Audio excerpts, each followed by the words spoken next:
Surprise पसंद है जी, विशेष में आज यही। और मैं हूं पुण्य प्रसून वाजपेयी। बीते 2 महीनों से यह सियासी चर्चा गर्म थी, देश का अगला राष्ट्रपति होगा कौन। इसके साथ ही सबके मन में यह सवाल भी घुमड़ रहा था, आखिर प्रधानमंत्री के मन में क्या है। एनडीए में राष्ट्रपति पद के लिए कई नाम कयासों के आसमान में उड़ रहे थे, लेकिन सोमवार को जब बिहार के राज्यपाल रामनाथ कोविंद का नाम सामने आया तो हर कोई चौंक उठा।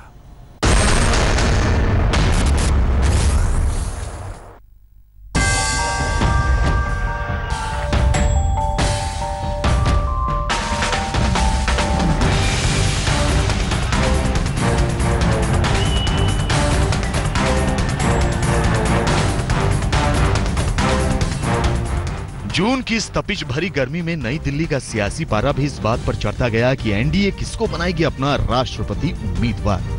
किसको रायसीना हिल्स की सबसे बड़ी कुर्सी पर बैठाना चाहते हैं प्रधानमंत्री नरेंद्र मोदी।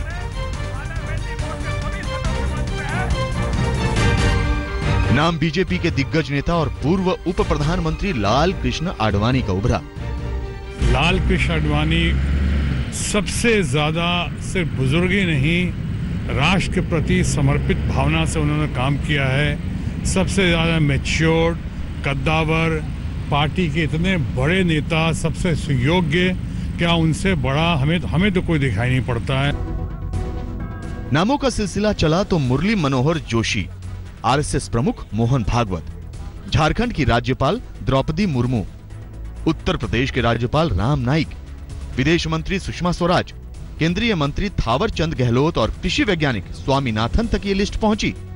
मैं मानता हूं पूरे देश के लिए, किसानों के लिए स्वामीनाथन जी का नाम मैंने आगे किया है। और देश की एक प्रतिमा जो मैं चाहता हूं, मेरे पिताजी कहा करते थे कि ये देश मेरा हिंदू राष्ट्र है और इसलिए हमारी पहली पसंद जो है वो मोहन जी की है।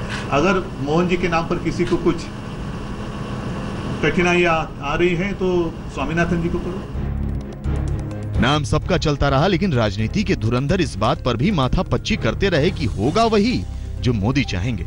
यहां तक कि उम्मीदवार पर आम सहमति बनाने के लिए बीजेपी अध्यक्ष अमित शाह ने गृह मंत्री राजनाथ सिंह, वित्त मंत्री अरुण जेटली और शहरी विकास मंत्री वेंकैया नायडू की 3 सदस्यीय कमेटी भी बना दी।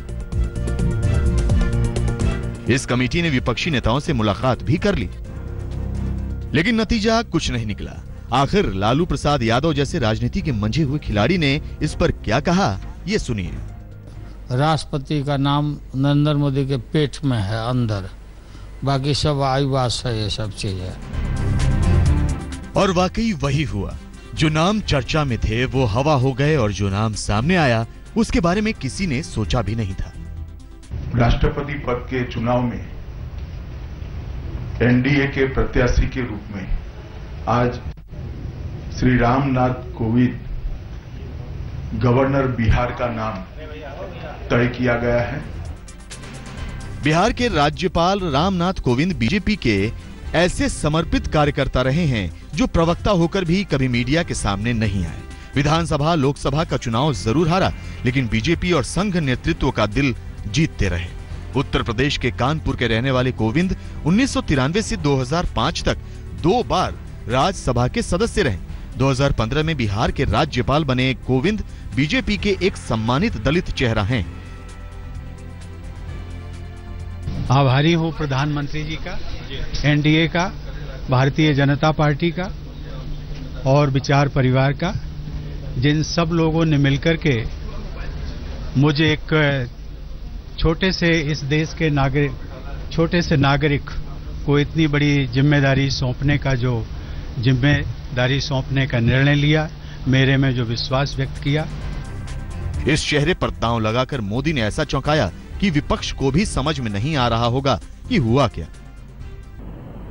कि सरकार ने कुछ लीडरों को और हमारे कांग्रेस प्रेसिडेंट और मनमोहन सिंह जी को टेलीफोन पे बताया, लेकिन सिर्फ निर्णय करने के बाद सिर्फ नाम बताया तो खाली वो तो निर्णय हो गया, तो उसमें आम सहमति की तो गुंजाइश रही नहीं। ये हम अपेक्षा नहीं करते थे। कोविंद का नाम सामने आने के बाद प्रधानमंत्री मोदी ने ट्वीट करके उन्हें बधाई दी। कानून के क्षेत्र में रामनाथ कोविंद के शानदार अनुभव के साथ ही संविधान को लेकर उनकी जानकारी और समझ का फायदा देश को मिलेगा। मुझे यकीन है कि श्री रामनाथ कोविंद देश के अभूतपूर्व राष्ट्रपति साबित होंगे और उनसे गरीब दलित पिछड़ों की आवाज को मजबूती मिलेगी। ये प्रधानमंत्री नरेंद्र मोदी का सियासी मिजाज है। लोग जहां पर किसी नतीजे के बारे में सोचना बंद कर देते हैं, मोदी की राजनीति वहां से शुरू होती है। राष्ट्रपति पद के लिए कोविंद को उम्मीदवार बनाकर मोदी ने ऐसा सियासी चौका मारा कि सभी चौंक गए। हिमांशु मिश्रा के साथ अशोक सिंघल, दिल्ली, आज तक।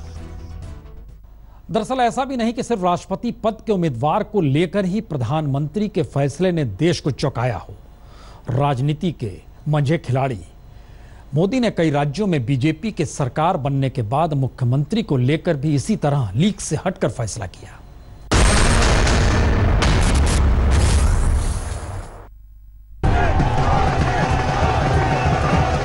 उत्तर प्रदेश को विकास की नई ऊंचाइयों पर ले जाना है।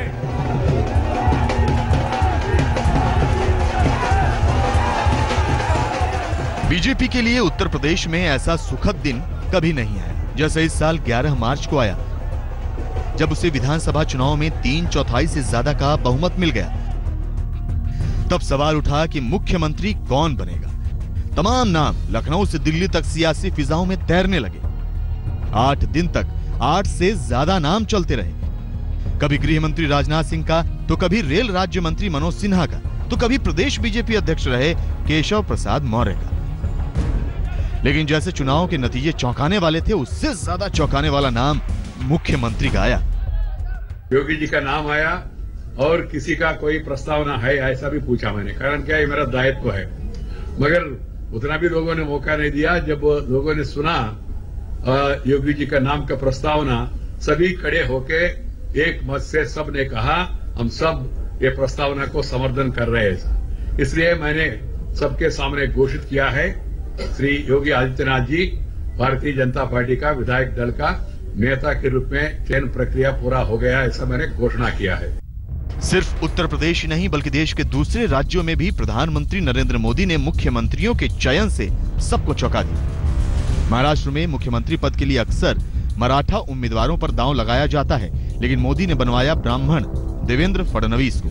हरियाणा में जाटों का दबदबा है, लेकिन बीजेपी को सत्ता मिली तो मोदी ने गैर जाट मनोहर लाल खट्टर को मुख्यमंत्री बनवाया। झारखंड बनने के बाद ही वहां आदिवासी मुख्यमंत्री बनता रहा है, लेकिन मोदी राज में बीजेपी जीती तो मुख्यमंत्री बने एक गैर आदिवासी रघुवर दास। मैं स्मृति जुबिन ईरानी। 2014 में जब मोदी सरकार बनी तो अपने पहले कैबिनेट में ही मोदी ने स्मृति ईरानी को शामिल करके सबको चौंका दिया। अब राष्ट्रपति के लिए बिहार के राज्यपाल रामनाथ कोविंद का नाम भी ऐसा फेंका कि सियासत गर्म हो गई। मोदी के फैसले बताते हैं कि वो सिर्फ थोड़ी देर के लिए नहीं बल्कि दूर तक असर डालने के लिए होते हैं। आज तक ब्यूरो। सिर्फ राजनीतिक फैसले ही नहीं बल्कि प्रधानमंत्री के प्रशासनिक फैसले भी झकझकोर तो देते हैं। और आपको याद होगा पिछले बरस नवंबर में जब प्रधानमंत्री ने नोटबंदी का फैसला देश को सुनाया तो इसकी भनक उससे पहले किसी को नहीं थी और प्रधानमंत्री के इस कदम की आलोचना भी हुई। लेकिन चुनाव दर चुनाव और खासतौर से उत्तर प्रदेश के चुनाव नतीजों के जरिए जनता ने बता दिया उसे फैसला मंजूर है।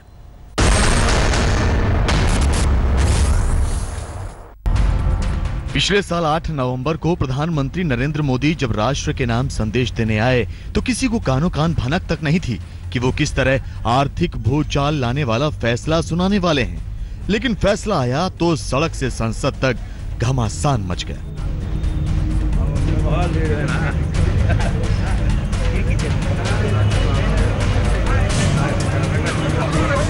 लोगों की परेशानी के साये में विपक्ष को लगता था कि मोदी का यह फैसला उनके लिए घातक साबित होगा, लेकिन उत्तर प्रदेश चुनाव के नतीजों ने बता दिया कि मोदी अपने फैसले में सही थे। काला धन और जाली नोट के सवाल पर किया गया उनका फैसला जनता को रास आया।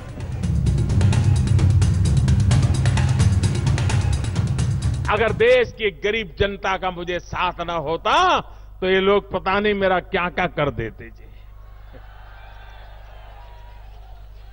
अभी भी इसी फिराक में है कि मौका मिल जाए तो टूट पड़ेंगे मोदी के ऊपर, लेकिन उनको पता नहीं है 125 करोड़ देशवासियों का रक्षा कवच करके बैठा हुआ हूं।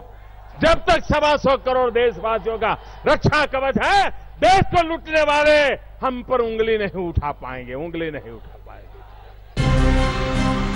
एक फैसला देश के स्तर पर तो दूसरा फैसला सरहद के पार दुश्मन के घर में कोहराम मचा गया।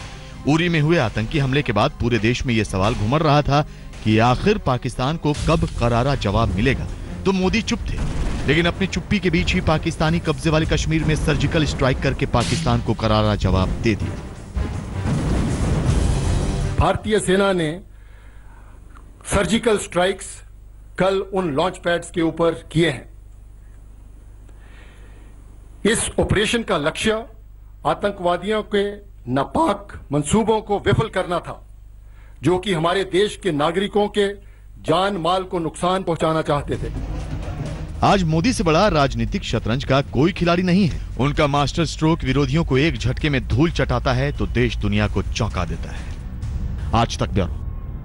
तो याद कीजिए, प्रधानमंत्री पहले दिन से पाकिस्तान से रिश्ते सुधारने की कोशिश कर रहे थे। अपने शपथ ग्रहण समारोह में पाकिस्तान के प्रधानमंत्री नवाज शरीफ को भी आमंत्रित किया, बुलाया, फिर भी बात नहीं बनी। तो बिना किसी पूर्व कार्यक्रम के एक दिन नवाज शरीफ के घर शादी समारोह में पहुंच गए, जन्मदिन की बधाई दी। और मोदी के इस कदम से दुनिया चौंकी, लेकिन जिस पाकिस्तान को बदलने गए थे वो नहीं बदला।